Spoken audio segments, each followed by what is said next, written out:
खाटू श्याम को भगवान श्री कृष्ण के कलयुगी अवतार के रूप में जाना जाता है। ऐसा कहे जाने के पीछे एक पौराणिक कथा हाथ है।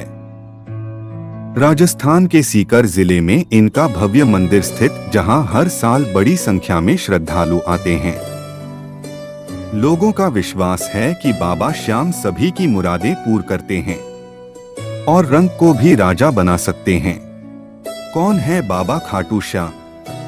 बाबा खाटू श्याम का संबंध महाभारत काल से माना जाता है। यह पांडुपुत्र भीम के पौत्र थे।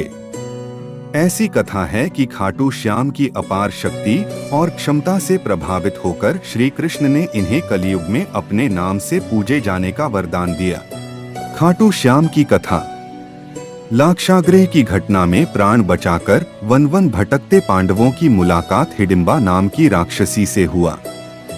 यह भीम को पति रूप में प्राप्त करना चाहती थी। माता कुंती की आज्ञा से भीम और हिडिंबा का विवाह हुआ, जिससे घटोत्कच का जन्म हुआ। घटोत्कच का पुत्र हुआ बर्बरीक, जो अपने पिता से भी शक्तिशाली और मायावी था। बर्बरीक देवी का उपासक था। देवी के वरदान से उसे 3 दिव्य बाण प्राप्त हुए थे, जो अपने लक्ष्य को भेदकर वापस लौट आते थे। इनकी वजह से बर्बरीक अजय हो गया था। महाभारत के युद्ध के दौरान बर्बरीक युद्ध देखने के इरादे से कुरुक्षेत्र आ रहा था। श्री कृष्ण जानते थे कि अगर बर्बरीक युद्ध में शामिल हुआ तो परिणाम पांडवों के विरुद्ध होगा। बर्बरीक को रोकने के लिए श्री कृष्ण गरीब ब्राह्मण बनकर बर्बरीक के सामने आए। अनजान बनते हुए श्री कृष्ण ने बर्बरीक से पूछ कि तुम कौन हो और कुरुक्षेत्र क्यों जा रहे हो। जवाब में बर्बरीक ने बताया कि वह एक दानी योद्धा है, जो अपने एक बाण से ही महाभारत युद्ध का निर्णय कर सकता है। श्री कृष्ण ने उसकी परीक्षा लेनी चाहिए, तो उसने एक बाण चलाया, जिससे पीपल के पेड़ के सारे पत्तों में छेद हो गया। एक पत्ता श्री कृष्ण के पैर के नीचे था, इसलिए बाण पैर के ऊपर ठहर गया। श्री कृष्ण बर्बरीक की क्षमता से हैरान थे और किसी भी तरह से उसे युद्ध में भाग लेने से रोकना चाहते थे। इसके लिए श्री कृष्ण ने बर्बरीक से कहा कि तुम तो बड़े पराक्रमी हो, मुझ गरीब को कुछ दान नहीं दोगे।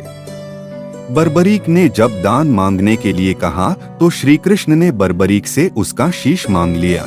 बर्बरीक समझ गया कि यह ब्राह्मण नहीं कोई और है, और वास्तविक परिचय देने के लिए कहा। श्री कृष्ण ने अपना वास्तविक परिचय दिया तो बर्बरीक ने खुशी खुशी शीश दान देना स्वीकार कर लिया। रात भर भजन पूजन कर फाल्गुन शुक्ल द्वादशी को स्नान पूजा करके बर्बरीक ने अपने हाथ से अपना शीश श्री कृष्ण को दान कर दिया। शीश दान से पहले बर्बरीक ने श्री कृष्ण से युद्ध देखने की इच्छा जताई थी, इसलिए श्री कृष्ण ने बर्बरीक के कटे शीश को युद्ध अवलोकन के लिए एक ऊंचे स्थान पर स्थापित कर दिया। युद्ध में विजय श्री प्राप्त होने पर पांडव विजय का श्रेय लेने हेतु वाद विवाद कर रहे थे। तब श्री कृष्ण ने कहा कि इसका निर्णय बर्बरीक का शीश कर सकता है।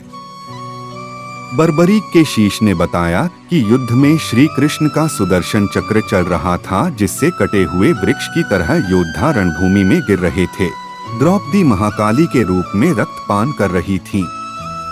श्री कृष्ण ने प्रसन्न होकर बर्बरीक के उस कटे सिर को वरदान दिया कि कलयुग में तुम मेरे श्याम नाम से पूजित होगे। तुम्हारे स्मरण मात्र से ही भक्तों का कल्याण होगा और धर्म, अर्थ, काम, मोक्ष की प्राप्ति होगी। स्वप्न दर्शनोपरांत बाबा श्याम खाटू धाम में स्थित श्याम कुंड से प्रकट हुए थे। श्री कृष्ण विराट शालिग्राम रूप में संवत 1777 से खाटू श्याम जी के मंदिर में स्थित होकर भक्तों की मनोकामनाएं पूर्ण कर रहे हैं। खाटू श्याम जी के चमत्कार। भक्तों की इस मंदिर में इतनी आस्था है कि वह अपने सुखों का श्रेय उन्हीं को देते हैं। भक्त बताते हैं कि बाबा खाटू श्याम सभी की मुरादें पूरी करते हैं। खाटू धाम में आस लगाने वालों की झोली बाबा खाली नहीं रखते हैं।